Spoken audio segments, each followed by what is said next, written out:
الحمدللہ وحدہ وصلوات ربی وسلامہ علی من لا نبی بعدہ وبعد۔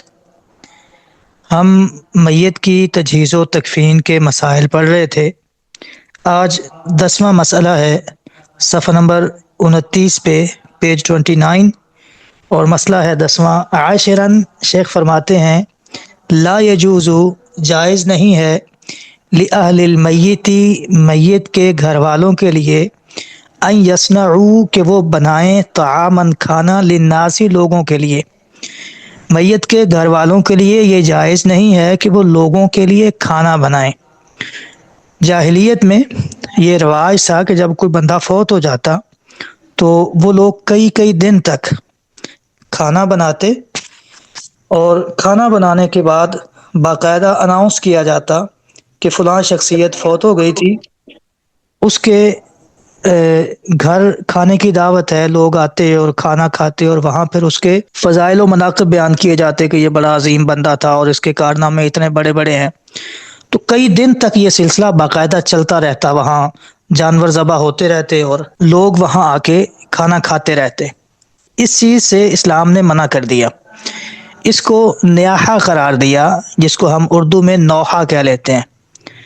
تو میت کے گھر والوں کے لیے یہ جائز نہیں ہے کہ وہ لوگوں کے لیے کھانا بنائیں، لقولی جریر بن عبداللہ، جریر بن عبداللہ البجلی الصحابی الجلیلی، عظیم صحابی جریر بن عبداللہ بجلی رضی اللہ تعالی عنہ کے اس قول کی وجہ سے یہ کھانا بنانا جائز نہیں ہے کہ وہ فرماتے ہیں، کننا نعد، ہم شمار کرتے تھے، الاجتماع، اکٹھے ہونے کو، الی اہل المیت، میت کے گھر والوں کے پاس، بصنعت الطعام، اور کھانا بنانے کو، بعد الدفن، دفن کرنے کے بعد، من النیاحت، ہم اسے شمار کرتے تھے نوحہ سے۔ رسول اللہ صلی اللہ علیہ وسلم نے نوحہ سے منع فرمایا۔ ہم ان دونوں کاموں کو نوحہ سمجھتے تھے کہ باقاعدہ میت کے گھر والوں کے پاس اکٹھ کیا جائے اور ان میت کے گھر والے خود کھانا بنائیں اور لوگوں کو کھلائیں، یہ نوحہ شمار کرتے تھے۔ ہم سے مراد جب صحابی بات کر رہا ہے تو اس کا مطلب ہے وہ صحابہ کی بات کر رہا ہے کہ صحابہ میں یہ بات معروف تھی کہ یہ دونوں کام نوحہ ہیں، اور نوحہ شریعت میں ناجائز ہے۔ رواہ الامام احمد بسند حسن، امام احمد رحمہ اللہ نے اس روایت کو حسن سند کے ساتھ روایت کیا ہے۔ اما صنع الطعام لہم، جہاں تک تعلق ہے ان کے لیے کھانا بنانے کا، جو ممنوع ہے وہ کیا ہے کہ وہ کھانا بنا کے لوگوں کو کھلائیں، یہ ممنوع ہے۔ اما صنع الطعام لہم، ان کے لیے جو کھانا بنانا ہے، اولی ضیوفہم، یا ان کے مہمانوں کے لیے، جو ان کے لیے کھانا بنانا ہے یا ان کے مہمانوں کے لیے کھانا بنانا ہے، فلا باسا، تو اس میں کوئی حرج نہیں ہے۔ مطلب کوئی ان کے لیے کھانا بنا لے یا ان کے گھر میں آئے ہوئے مہمانوں کے لیے کھانا بنا لے تو اس میں کوئی حرج نہیں ہے۔ اما صنع الطعام لہم، ان کے لیے کھانا بنانا، او لضیوفہم، یا ان کے مہمانوں کے لیے، فلا بأسا، تو اس میں کوئی حرج نہیں ہے۔ ویشرع، اور مشروع ہے، لاقاربہ، فوت ہونے والے کے قریبی رشتہ داروں کے لیے، وجیرانہ، اور اس کے پڑوسیوں کے لیے، ان یصنعوا، کہ وہ بنا لیں، لہم، ان کے لیے، الطعام، کھانا۔ جن کا کوئی بندہ فوت ہو گیا ہے، ان کے پڑوسی اور ان کے عزیز و اقارب، ان کے لیے یہ مشروع ہے کہ وہ ان کے لیے کھانا بنا لیں۔ لأن النبی، کیونکہ نبی صلی اللہ علیہ وسلم لما جاءہ، جب آپ کے پاس آئی، الخبر، خبر، بموت جعفر، جعفر رضی اللہ تعالی عنہ کی وفات کی خبر جب آپ صلی اللہ علیہ وسلم کے پاس آئی، فی الشامی، کہ وہ شام میں شہید ہو گئے ہیں، امر اہلہ، آپ صلی اللہ علیہ وسلم نے اپنے گھر والوں کو یہ حکم دیا، ان یصنعوا، کہ وہ بنائیں، طعاما، کھانا، لأہل جعفر، جعفر کے گھر والوں کے لیے۔ رسول اللہ صلی اللہ علیہ وسلم کو جب پتہ چلا کہ حضرت جعفر بن ابی طالب، جو جعفر طیار کہلاتے ہیں، یہ فوت ہو گئے ہیں، شام میں جنگ میں شہید ہو گئے تھے، تو آپ صلی اللہ علیہ وسلم نے اپنے گھر والوں کو یہ حکم دیا کہ جعفر کے گھر والوں کے لیے کھانا بناؤ، اور ساتھ آپ نے یہ فرمایا، انہو، بلا شبہ، اتاہم، ان کے پاس ایک ایسی خبر آئی ہے،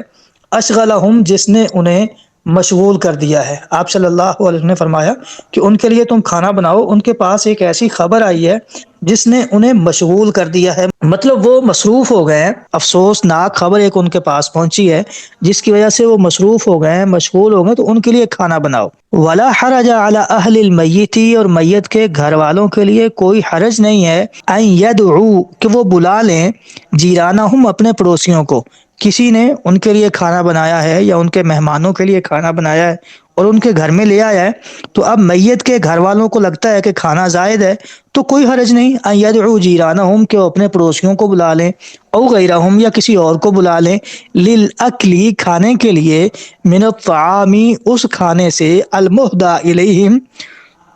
جو انہیں تحفہ دیا گیا ہے، وہ کھانا جو انہیں دیا گیا ہے پکا کے، وہ اسے کھانے کے لیے اگر کسی کو بلا لیں، ساتھ بٹھا لیں، تو کوئی حرج نہیں۔ ولیس لذالک، اور اس کے لیے نہیں ہے، وقت محدود، کوئی محدود وقت، فیما نعلم، جو ہم جانتے ہیں، من الشرع، شریعت میں، شریعت میں کوئی پابندی نہیں ہے کہ آپ اس وقت بلا سکتے ہیں اور اس وقت نہیں بلا سکتے۔ کہیں آپ کے پاس کھانا آ گیا تو آپ اسے بلائیں، آپ خود بھی کھائیں، اگر زائد ہے تو پڑوسیوں کو کھلا دیں، یا کوئی آیا ہے اسے کھلا دیں، تو اس میں کوئی حرج نہیں ہے۔ اب یہاں ہمارے معاشرے میں تھوڑا افراط و تفریط پایا جاتا ہے۔ آپ کے گھر میں فوتگی ہوئی ہے اور مہمان آپ کے گھر آئے ہیں، ایک تو یہ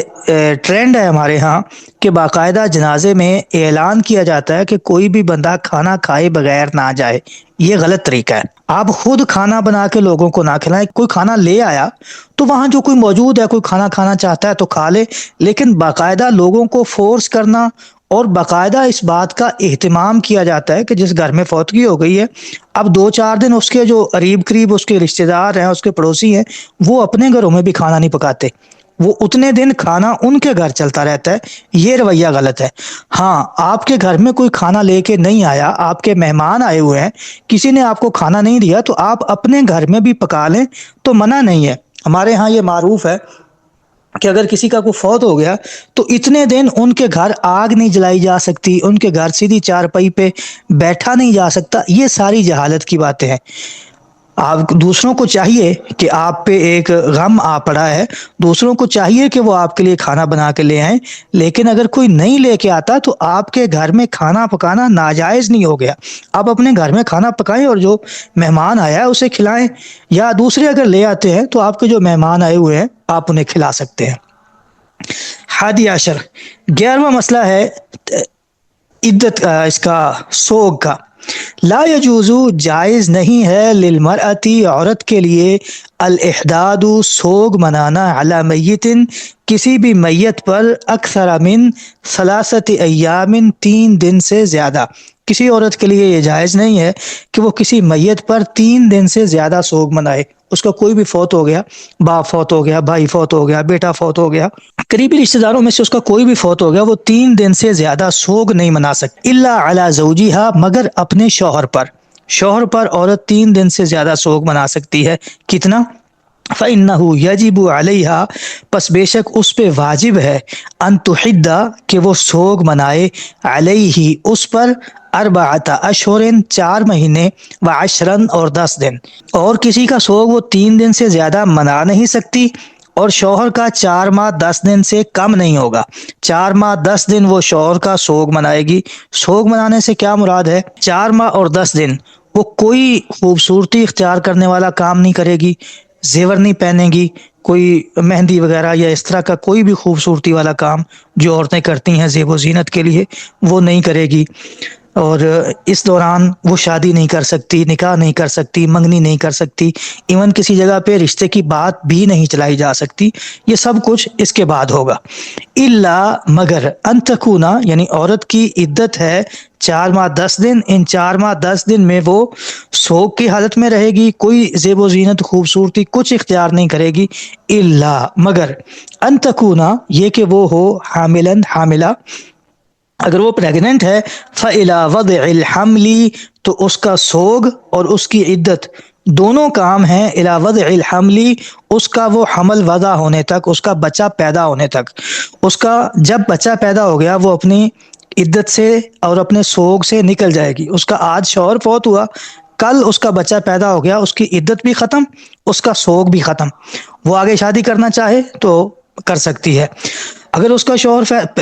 ابھی آج اس کا شوہر فوت ہوا اور 8 ساڑھے 8 ماہ کے بعد جا کے اس کا بچہ پیدا ہوا، تو وہ اتنی دیر وہ سوگ کی حالت میں رہے گی، اور اس کی عدت بھی اتنی دیر تک چلتی رہے گی جب تک اس کا بچہ پیدا نہیں ہوتا، کیونکہ اللہ رب العزت نے فرمایا ہے وَأُولَاتُ الْأَحْمَالِ أَجَلُهُنَّ أَن يَضَعْنَ حَمْلَهُنَّ، جو حمل والی عورتیں ہیں ان کی عدت یہ ہے کہ وہ اپنی وضع حمل تک وہ عدت اپنی پوری کریں گی۔ ثبوت السنت الصحیحہ، صحیح سنت ثابت ہونے کی وجہ سے، عن النبی، نبی صلی اللہ علیہ وسلم سے، بذالک، اس بات کے ساتھ، یعنی رسول اللہ صلی اللہ علیہ وسلم سے صحیح سند کے ساتھ یہ ثابت ہے کہ عورت کا جب وضع عمل ہو جائے گا، اس کا بچہ پیدا ہو جائے گا، تب اس کی عدت پوری ہو جائے گی۔ اما الرجل، یہ اوپر جو مسئلہ ہے سوگ منانے کا وہ ہے عورت کے لیے۔ اما الرجل، جو آدمی ہے، فلا یجوز لہ، تو اس کے لیے جائز ہی نہیں ہے، ان یحد، کہ وہ سوگ منائے، علی احد، کسی پر، من الاقارب، رشتہ داروں میں سے، او غیرہم، یا کسی اور پر۔ مرد کے لیے یہ جائز ہی نہیں ہے کہ وہ اپنے قریبی رشتہ داروں پر یا کسی اور پر سوگ منائے۔ سوگ منانا عورت کا کام ہے، ہمارے معاشرے میں یہ معروف ہے، یہ 3 دن تو سوگ ہوتا ہے نا، 3 دن سوگ ہوتا ہے عورت کے لیے، مرد کے لیے کوئی سوگ نہیں ہے۔ عورت کسی بھی اپنے قریبی رشتہ دار کے فوت ہونے پہ 3 دن سوگ منا سکتی ہے، اور اپنے شوہر کے فوت ہونے پہ وہ 4 ماہ 10 دن سوگ منائے گی، لیکن کسی بھی مرد کے لیے کوئی سوگ نہیں ہے۔ ثانی عشر، 12واں مسئلہ ہے، یشرع للرجال، آدمیوں کے لیے مشروع ہے، زیارت القبوری، قبروں کی زیارت کرنا، قبروں پہ جانا، بین وقت، ایک وقت میں، و آخرہ، اور دوسرے، گاہے بگاہے، یعنی کبھی کبھار جانا، جاتے رہنا مردوں کے لیے مشروع ہے۔ کس کام کے لیے؟ للدعاء لہم، ان کے لیے دعا کرنے کے لیے، بالترحم علیہم، اور ان کے لیے رحم کی دعائیں کرنے کے لیے، و تذکر الموت، اور موت کو یاد کرنے کے لیے، وما بعدہ، اور جو کچھ موت کے بعد ہے اس کو یاد کرنے کے لیے مردوں کے لیے مشروع ہے کہ وہ گاہے بگاہے قبروں پہ جاتے رہا کریں۔ لقول النبی صلی اللہ علیہ وسلم، نبی صلی اللہ علیہ وسلم کے اس فرمان کی وجہ سے، زور القبور، قبروں کی زیارت کیا کرو، فإنہا، پس بے شک یہ جو قبریں ہیں، تذکرکم الآخرۃ، تمہیں آخرت یاد دلائیں گی۔ خرجہ الامام مسلم، امام مسلم رحمہ اللہ نے اس روایت کو بیان کیا ہے، فی صحیحہ، اپنی صحیح مسلم میں، وکان صلی اللہ علیہ وسلم، اور رسول اللہ صلی اللہ علیہ وسلم تھے، یعلم اصحابہ، اپنے صحابہ کو سکھاتے، آپ صلی اللہ علیہ وسلم اپنے صحابہ کو سکھاتے تھے، اذا زارو، کہ جب وہ زیارت کریں، القبور، قبروں کی، ان یقولو، کہ وہ کہیں۔ رسول اللہ صلی اللہ علیہ وسلم اپنے صحابہ کو یہ سکھاتے تھے کہ وہ جب قبروں کی زیارت کریں، قبروں پہ جائیں، تو یہ کہیں، السلام علیکم، تم پہ سلامتی ہو، اہل الدیاری، اے گھروں والو، من المؤمنین والمسلمین، مومنوں میں سے اور مسلمانوں میں سے، ان گھروں والوں تم پہ سلامتی ہو، و انا، اور بے شک، انشاء اللہ، اگر اللہ نے چاہا تو ہم بھی، بکم، تمہارے ساتھ، لاحقون، ملنے والے ہیں، ہم بھی تمہارے پیچھے آنے والے ہیں، ونسأل اللہ، اور ہم اللہ سے سوال کرتے ہیں، لنا، ہمارے لیے، ولکم، اور تمہارے لیے، العافیت، عافیت کا، سلامتی کا، یرحم اللہ، اللہ رب العزت رحم کرے، المستقدمین منا، ہم میں سے پہلے چلے جانے والوں پر، والمستاخرین، اور پیچھے رہ جانے والوں پر، جو فوت ہو گئے ان پہ بھی اللہ رحم کرے، اور جو پیچھے آنے والے ہیں اللہ سبحانہ و تعالی ان پر بھی رحم کرے۔ یہاں ہم فوت ہونے والوں کو، جو لوگ قبروں میں موجود ہیں، انہیں السلام علیکم کہتے ہیں، مخاطب کرتے ہیں، کیا وہ سنتے ہیں؟ شریعت میں کوئی ایسی چیز موجود نہیں جو اس بات پہ دلالت کرتی ہو کہ وہ لوگ سنتے ہیں، تو ہم انہیں مخاطب کیوں کرتے ہیں؟ اللہ رب العزت کے پیغمبر نے ہمیں حکم دیا کہ انہیں مخاطب کر کے سلام کہیں، ہم انہیں مخاطب کر کے سلام کہتے ہیں، جیسے رسول اللہ صلی اللہ علیہ وسلم نے ہمیں چاند نکلنے کی جو دعا سکھائی ہے، اس میں بھی ہم آخر میں کہتے ہیں ربی و ربک اللہ، ہم چاند کو مخاطب کر کے کہتے ہیں کہ میرا اور تیرا رب اللہ ہے، حالانکہ ہمیں یقین ہے کہ چاند ہماری بات سن نہیں رہا۔ تو یہاں بھی ہم رسول اللہ صلی اللہ علیہ وسلم کی بات کو تسلیم کرتے ہوئے ہم ان کو مخاطب کر کے دعا پڑھتے ہیں، ان کے لیے دعا کرتے ہیں، لیکن ہم یہ یقین نہیں رکھتے کہ وہ ہماری بات کو سن رہے ہیں۔ انہوں نے یہ بیان کیا کہ مردوں کے لیے مشروع ہے کہ وہ قبروں کی زیارت کریں،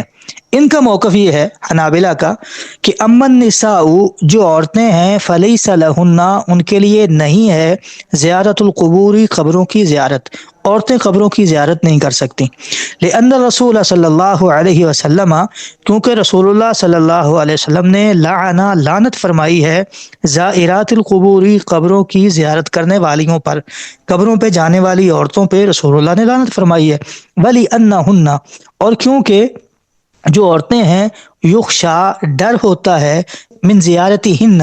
ان کے قبروں پہ جانے سے ڈر ہوتا ہے، الفتنتو یخشا الفتنتو فتنے کا ڈر ہوتا ہے، وقلت الصبری اور بے صبری کا ڈر ہوتا ہے۔ عورتوں کے بارے میں یہ خطرہ ہوتا ہے کہ اگر وہ قبروں پہ جائیں گی تو وہاں فتنہ فساد کریں گی، روئیں پیٹیں گی، بے صبری کا مظاہرہ کریں گی، وہکذا اور ایسے ہی لا یجوز جائز نہیں ہے لہن ان کے لیے اتباع الجنائزی جنازے کے پیچھے جانا الی المقبرتی قبرستان تک، ایسے ہی ان کے لیے قبرستان تک جنازے کے پیچھے جانا بھی جائز نہیں ہے، لأن الرسول کیونکہ رسول صلی اللہ علیہ وسلم نے نہاہن منع کیا ہے انہیں عن ذالک اس کام سے، رسول اللہ نے انہیں اس کام سے منع کیا ہے۔ اما الصلاۃ جہاں تک نماز کا تعلق ہے علی المیت میت کی، جہاں تک میت کی نماز جنازہ کا سوال ہے، فی المسجد مسجد میں، او فی المصلی یا جائے نماز میں، جنازگاہ میں، فہی مشروعۃ تو یہ مشروع ہے للرجال وللنساء مردوں کے لیے بھی، وللنساء اور عورتوں کے لیے، جمیعاً سب کے لیے۔ نماز جنازہ پڑھنا سب کے لیے جائز ہے، وہ مسجد میں ہو یا جائے نماز پہ یا عیدگاہ والی جو جگہ ہوتی ہے یا جنازگاہ والی جو جگہ مخصوص کی ہوتی ہے وہاں اگر نماز جنازہ پڑھنا ہو تو وہ سب کے لیے جائز ہے۔ اب یہاں انہوں نے یہ کہا ہے کہ عورتوں کے لیے قبرستان جانا جائز نہیں ہے، یہ اختلافی مسئلہ ہے، اس میں حنابلہ کا موقف یہ ہے کہ عورتیں قبرستان پہ نہیں جا سکتی، ان کی دلیل یہی، یہ صحیح مسلم میں یہ روایت موجود ہے کہ لعن رسول اللہ صلی اللہ علیہ وسلم زوارات القبور، ایک حدیث ہے صحیح مسلم کی کہ رسول اللہ صلی اللہ علیہ وسلم نے ان عورتوں پہ لعنت فرمائی جو بہت زیادہ قبروں پہ جاتی ہیں، اور دوسری روایت میں زائرات القبور ہے کہ جو عورتیں قبروں پہ جاتی ہیں، یعنی ایک میں بہت زیادہ جانے والیوں پہ لعنت ہے اور دوسری میں بہت زیادہ کی بجائے صرف جانے والیوں پہ لعنت ہے۔ تو حنابلہ یہ کہتے ہیں کہ چونکہ رسول اللہ نے لعنت فرما دی ہے اس لیے عورتیں مطلقاً قبرستان میں نہیں جائیں گی، جبکہ اس کے مخالف جو رائے ہے جو ہمیں زیادہ بہتر نظر آتی ہے وہ یہ کہ رسول اللہ صلی اللہ علیہ وسلم کی یہی جو اوپر والی ایک روایت گزری ہے زور القبور فإنها تذکرکم الآخرہ، یہی روایت مکمل اس طرح ہے کہ رسول اللہ صلی اللہ علیہ وسلم نے جب مدینہ منورہ میں آپ گئے تو آپ نے لوگوں کو قبرستان جانے سے منع کر دیا، بعد میں پھر آپ نے فرمایا کنت نہیتکم عن زیارت القبور، میں تمہیں قبروں کی زیارت کرنے سے، قبروں پہ جانے سے منع کرتا تھا، فزوروہا تو تم جایا کرو، پہلے میں منع کرتا تھا اب میں کہتا ہوں کہ فزوروہا تم جایا کرو، قبروں کی زیارت کیا کرو، فإنها تذکر الآخرہ یہ جو قبریں ہیں یہ بندے کو آخرت یاد دلاتی ہیں۔ کہ علماء کا کہنا یہ ہے کہ رسول اللہ صلی اللہ علیہ وسلم نے پہلے سب کو منع کیا تھا، وہ مرد ہو یا عورت ہو کوئی بھی نہ جائے، یہ جو آپ کے فرامین ہیں کہ لعن اللہ زائرات القبور یا زوارات القبور یہ اس وقت کے ہیں جب آپ نے سب کو منع کر دیا تھا، اس وقت آپ نے عورتوں کو بھی منع کیا تھا، بعد میں آپ صلی اللہ علیہ وسلم نے زیارت کی اجازت دے دی اور آپ نے حکم دے دیا فزوروہا تم جایا کرو، تو پھر جایا کرو مردوں کے لیے بھی ویسا ہی ہے، عورتوں کے لیے بھی ویسا ہی ہے۔ باقی رہی بات قلت صبر یا فتنہ، وہاں جا کے رونا پیٹنا، واویلا کرنا یا کوئی بھی ایسا کام کرنا جو غیر شرعی ہو وہ مردوں کے لیے بھی ناجائز ہے، عورتوں کے لیے بھی ناجائز ہے، تو مرد وہاں جا کے یہ کام کریں تو بھی ٹھیک نہیں، عورتیں کریں تو بھی ٹھیک نہیں۔ تو واللہ تعالی عالم، ہمیں تو یہی لگتا ہے کہ اگر عورتیں قبرستان پہ جائیں اور کوئی غیر مشروع کام نہ کریں تو قبروں پہ جانے کی اجازت موجود ہے، مردوں کو بھی اور عورتوں کو بھی۔ اور دوسری بات انہوں نے کہی لا یجوز لہن اتباع الجنائز الی المقبرہ، قبرستان تک عورتیں جنازے کے پیچھے نہیں جا سکتی، اس کی صراحت موجود ہے ایک حدیث میں، صحابیہ فرماتی ہیں کہ نہینا عن اتباع الجنائز، ہمیں جنازوں کے پیچھے جانے سے منع کیا گیا، ولم یعزم علینا، لیکن رسول اللہ نے سختی نہیں کی، مطلب نہیں جانا چاہیے عورتوں کو جنازے کے پیچھے، اگر کوئی چلی جائے تو گنجائش موجود ہے، جا سکتی ہے۔ قبرستان جا کے کرنا کیا ہے؟ قبرستان آپ جائیں گے، ایک تو آپ کو خود آخرت یاد آئے گی، آپ ان کے لیے دعا کریں گے، ان کا فائدہ ہوگا، آخرت یاد آئے گی، آپ کا اپنا فائدہ ہوگا، اور آپ قبرستان جانے کی سنت پہ عمل کر لیں گے، اس کا بھی آپ کو فائدہ ہوگا۔ لیکن وہاں جا کے ان کے لیے دعا کریں، ان سے نہ مانگنا شروع کر دیں، قبرستان پہ جا کے ان سے دعا کرنا، یا یہ تصور یا یہ عقیدہ رکھنا کہ ہم وہاں جائیں گے، فلاں صاحب کی قبر پہ کھڑے ہوں گے تو دعا زیادہ قبول ہوگی، یہ بھی غلط ہے۔ کہیں کسی قبر کی کوئی ایسی عظمت نہیں ہے کہ آپ ان کے پاس جا کے دعا کریں گے تو زیادہ قبول ہوگی۔ ہاں، وہاں آپ جائیں، جو قبر میں لیٹا ہوا ہے وہ آپ کی دعاؤں کا محتاج ہے، آپ اس کے لیے دعا کریں، اپنے لیے بھی کریں کہ یا اللہ یہ یہاں آ گئے ہیں تو کل کو میں نے بھی یہاں آنا ہے۔ تو خلاصہ یہ ہے کہ عورتوں کے لیے قبرستان جانے کی اجازت ہے، عورتیں جنازے کے پیچھے جانا چاہیں، جنازہ پڑھنا چاہیں، جنازے کے ساتھ قبرستان جانا چاہیں تو بھی گنجائش موجود ہے، اور مسجد میں یا جنازگاہ میں جنازہ ہو رہا ہے تو وہاں عورتیں جنازہ پڑھ سکتی ہیں۔ ھذا آخر ما تیسر جمعہ، شیخ فرماتے ہیں ھذا یہ آخری چیز ہے، ما تیسر جمعہ جس کو جمع کرنا ممکن ہوا، یہ احکام تھے جو میں نے جمع کیے، جو میرے لیے جمع کرنا ممکن ہوئے۔ وصلی اللہ وسلم، اور اللہ سبحانہ و تعالی درود و سلام بھیجے علی نبینا محمد، ہمارے نبی محمد صلی اللہ علیہ وسلم پر، وآلہ وصحبہ، اور آپ کی آل پر، وصحبہ، اور آپ کے صحابہ پر۔ یہ شیخ ابن باز رحمہ اللہ کی کتاب تھی الدروس المہمہ لعامۃ الامہ، جو ہم نے انتہائی اختصار کے ساتھ اور بہت جلدی میں پوری کی۔ اللہ رب العزت سے دعا ہے کہ اللہ سبحانہ و تعالی شیخ ابن باز رحمہ اللہ کو اس کا اجر عطا فرمائے جو انہوں نے کتاب لکھی، اور وہ کتاب لوگوں کے لیے رہنمائی کا ذریعہ بن رہی ہے، اور ہم نے اس میں جو پڑھا یقیناً اس کتاب کا ہم حق ادا نہیں کر پائے، ٹائم بہت تھوڑا تھا، ہم نے اس کو بالکل اختصار کے ساتھ پڑھا۔ بہرحال انشاءاللہ امید ہے میرے لیے بھی اور آپ لوگوں کے لیے بھی اس میں کئی باتیں نہیں ہوں گی۔ اللہ رب العزت سے دعا ہے کہ اللہ تعالی ہمیں ان سب باتوں پہ عمل کرنے کی توفیق عطا فرمائے جو ہم نے اس میں پڑھی ہیں۔ وباللہ التوفیق، وصلی اللہ وسلم علی نبینا محمد وآلہ وصحبہ اجمعین۔